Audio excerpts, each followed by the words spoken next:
Hey everybody, my name is Debbie, and I want to talk to you for a few minutes about knowing the companies that you support and understanding that that's really what you're doing. So, first off, saying that every time we go into a company, a storefront, we go into a website, we make online purchases, each part of that we are providing encouragement to continue what they're doing. So when we support something, we're saying, good for you, we like you, we agree with you, we want you. I support your standards, your ethics, everything about you because I'm giving you money and I want you to continue doing what you're doing. We fail to recognize that, especially these days in America. We just get so much in habit and we're going and we're buying things because they taste good, they smell good, they sound good, they feel good, and we've forgotten that business is for business now. So we used to have a high volume of businesses that were for people. And really, there's just been this turning point, they say, or shift to where businesses are for business. It's about profit. It's about that bottom line. We hear very often, or we say, oh, things just aren't made as good as they used to be. Because we allow it and we accept it. And we continue to support businesses who provide products that aren't priced well or aren't made well or aren't made with good standards or ethics. And it's important to know who those companies are and what's important to us and who we want to support or who we don't want to support. So for me specifically, I choose not to support Nestle. It's a really hard choice because Nestle is huge. Nestle has over 2,000 brands.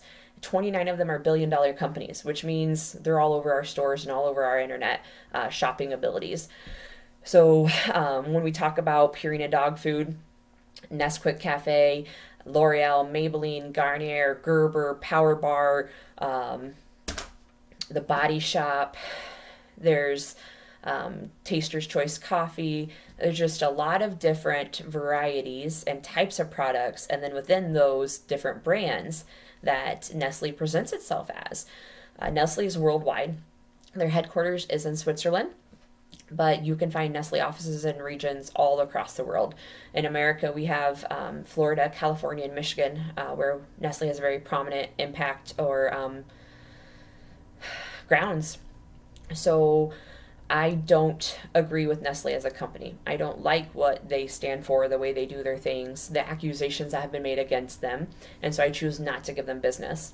Now, I don't believe all of the accusations, and I don't encourage you to stop providing support to a company because somebody said this one thing about them, or a company that would make more money if they were out of business has said bad things about them.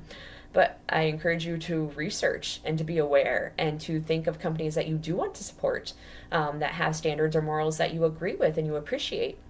I go into the store and I choose to buy Clorox over any other brand because I do agree with their business standards and morals.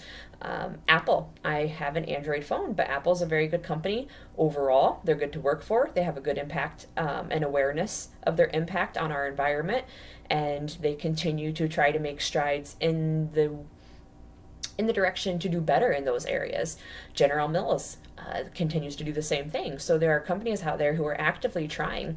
Nestle does a good job of portraying themselves as that. So I'm in addition to doing the research, knowing where the information is coming from. If you go to Nestle's page, they'll tell you how Michigan has an abundance of water and that it's projected within so many years that we'd have more wetlands, and so how they're helping Michigan take away the water. And so some of this is based on models, not actual data.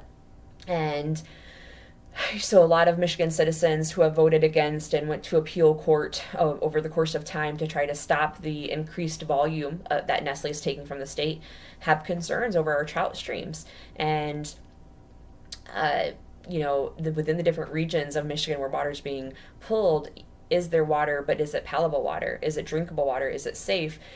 Is the turnover rate, because water is a natural renewable resource, how quickly is that happening in comparison to how quickly it's being pulled out? And so just because there's a high volume of water, is it drinkable water? So there's lots of details that you need to be aware of. So when you're choosing to support or not support a company, make sure that you're looking at information from a lot of different angles if you can find it, or that the sources you are getting it from are reliable sources. So that's what I ask of you, to first off recognize that you are supporting companies, supporting businesses, and is that business for the people or is it for the business? And once you've decided that, are the standards okay with it? Is there something else that's actually a better product, created in a better way or resourced in a better way that you feel better as a user, that you'll appreciate more, that might even cost less, and that you feel good being a part of that?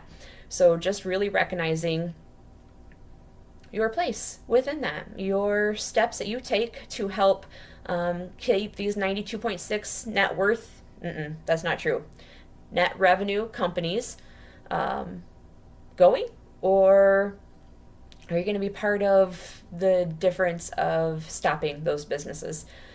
So just think about it, take a look, and maybe the next time you go into the store, you can notice the brands that you're buying and look them up and see if you want to keep buying them or if there's actually a better choice for you.